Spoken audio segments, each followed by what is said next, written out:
if you're experiencing login failures in PUBG, there are several quick fixes you can try to resolve the issue. Follow these steps to get back into the game. Step 1. Check server status. Visit the official PUBG service status page or social media channels to ensure that the servers are not down for maintenance or experiencing issues. Step 2. Restart your device.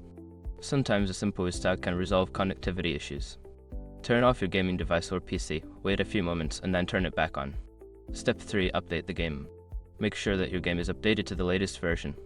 Check for any available updates in your game launcher and install them. Step 4. Verify internet connection. Ensure that your internet connection is stable. You can do this by testing your connection speed or trying to connect to another online service to see if it works. Step 5. Reinstall the game. If all else fails, uninstall and then reinstall PUBG. This can help fix any corrupted files that may be causing login issues. By following these steps, you should be able to resolve your login failures in PUBG. If the problem persists, consider reaching out to customer support for further assistance.